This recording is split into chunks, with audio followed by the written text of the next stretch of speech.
Bien, para hablar de actualidad, para interpretar la actualidad, lo que estamos viviendo, está con nosotros alguien de la casa, Axel Callis, analista, sociólogo, Chile 21 y otros. Y muchos otros. Y muchos otros, un largo currículum. Axel, bueno, han pasado bastantes cosas de la última vez que estuviste sentado acá, sobre todo en relación a el tema que afecta a todos por igual, decimos acá, bolsillo. El tema económico está pegando muy fuerte. Algunos analistas y encuestadoras dicen que esa fue la razón por la cual, por ejemplo, bajara en 10 puntos la aprobación del presidente en la Criteria. Lo dice su director ejecutivo, Cristian Valdivieso. La desaprobación llegó en esa medición a un 53%, la más alta de su periodo, y la aprobación un 34%, la más baja. Y coincide con lo que se publicó hoy por CADEM. La aprobación llegó al 36% y la desaprobación al 51%, los peores números de su segundo mandato. Contrasta esto con el alto protagonismo que tuvo el presidente. Muchos dicen, por ejemplo, el senador Osandón dijo acá el viernes, no, esto se debe nada más que, o casi exclusivamente, o un gran porcentaje se lo lleva el tema de los medidores. Pero estamos en un momento en que la figura del presidente no goza de gran popularidad, de un difícil momento económico. Se dijo también que muchos ministros no pasaban marzo, que en marzo venía el cambio de gabinete, y hoy día estamos en este escenario, no sé cómo lo interpretas tú. O sea, más que interpretarlo, uno ve los números que no solamente son... Buenas tardes primero. Hola, Axel. Hola, Axel. Que no son de ahora último, yo creo que retoma una caída que fue bien exacerbada en la época de Catrillanca, noviembre, diciembre. Después terminó enero, un poquito más arriba.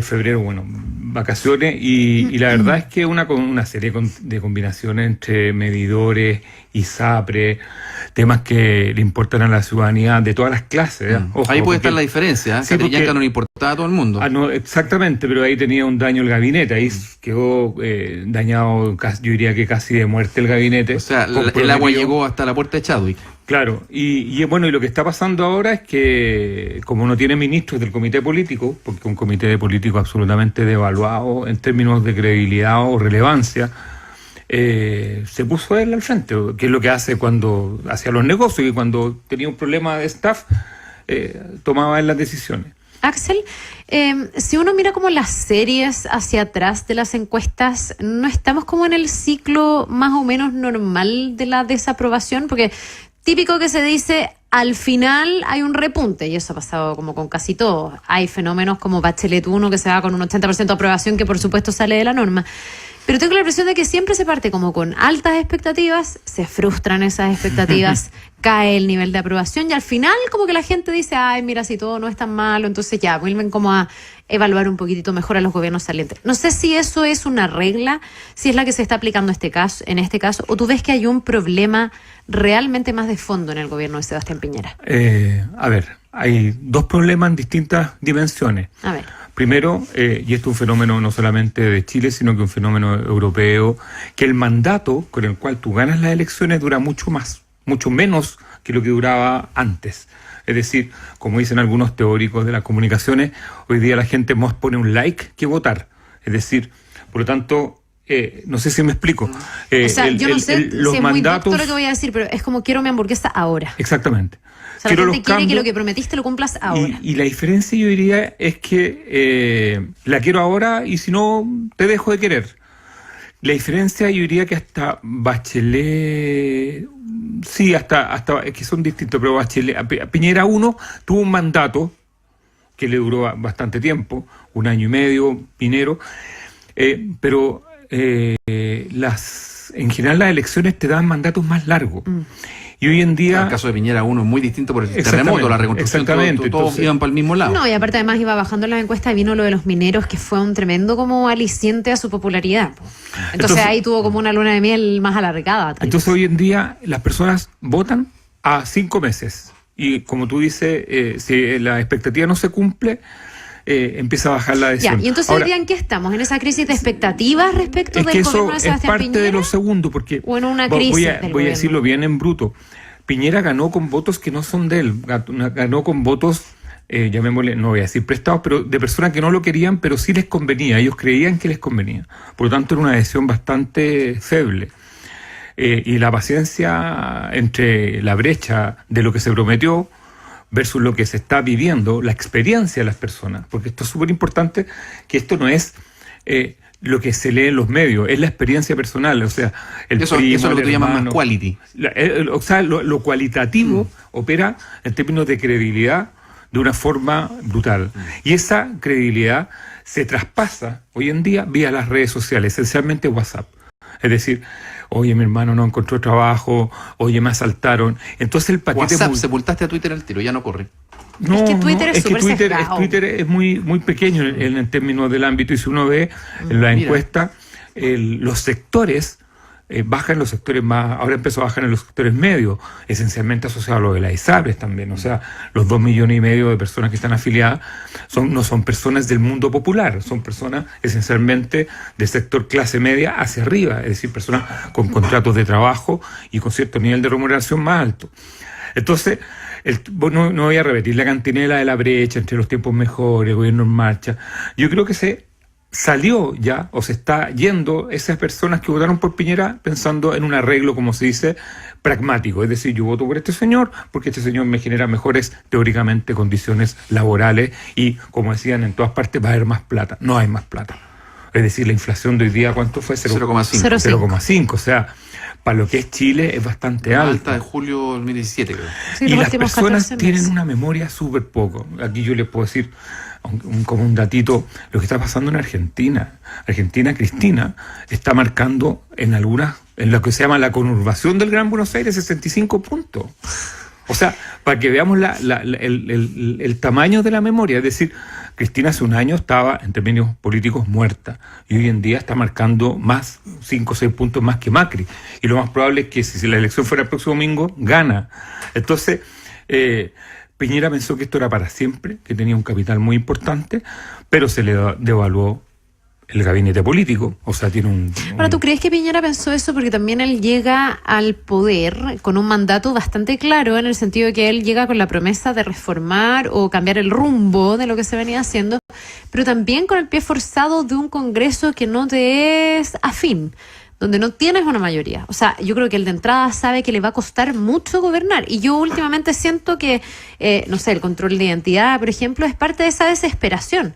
De decir por dónde yo hago el punto para que la gente vea que yo sí estoy tratando de cumplir con mi mandato. Y hoy día Andrés Alamán de alguna manera lo dice, porque dice, ¿sabe qué? Deje de hacerle concesiones a la oposición.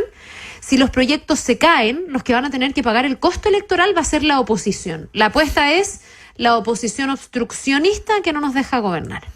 Eso en el caso que la oposición estuviera robusta y parada, pagaría costos, pero como está en el suelo no tiene ningún costo que pagar. ¿Por qué? Porque no es creíble que haya una oposición obstruccionista. Porque todavía no hay candidatos, no hay rostro, no hay una oposición. Ah, tú dices que ¿quién paga el costo? Eso, la culpa. Aparte que lo que dice Alamán es nuevamente una fantasía tremenda, porque si hay algo que necesitan los candidatos de un sector es demostrar que el gobierno que está saliendo tuvo realizaciones. Y puede pasar que este sea el primer gobierno que termine su mandato, porque el gobierno termina en octubre de este año. O sea, las personas creen que va a durar 2 años. En octubre falta... En este año se juegan las reformas, por no, decir así. claro, o sea, no, en los próximos 6 meses.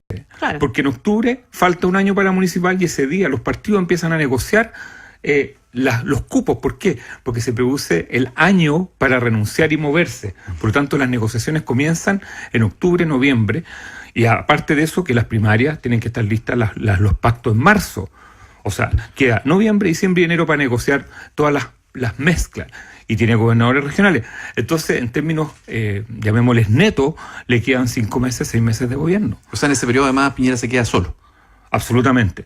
Pero ojo, falta algo peor todavía, que es que los cálculos que van a hacer los candidatos presidenciales del sector, o los que estén, porque hasta el minuto, un gobierno que marca sobre 35, ya uno puede decir, ya se puede navegar con esa adhesión, 1/3 de los que están no son los mismos que votaron, perfecto.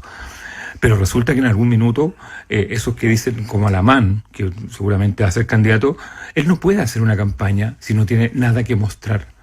Ni una reforma importante, no un cambio de nombre de calle, me refiero a reformas estructurales.